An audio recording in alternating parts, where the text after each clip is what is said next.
Sebelum tonton video ini, apa sobat sudah tonton video bagian ke-1-nya? Kalau sudah, yuk lanjut simak video ini.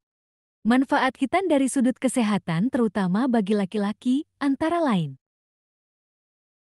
Pertama, lebih higienis sehat karena lebih mudah membersihkan kemaluan daripada yang tidak sunat. Menurut penelitian medis, infeksi bekas urin lebih banyak diderita orang yang tidak disunat. Infeksi yang akut pada usia muda akan berakibat pada masalah ginjal di kemudian hari. Kedua, mengurangi resiko infeksi yang berasal dari transmisi seksual. Pria yang dihitan memiliki resiko lebih rendah dari infeksi akibat hubungan seksual, termasuk HIV atau AIDS, walaupun seks yang aman tetap penting.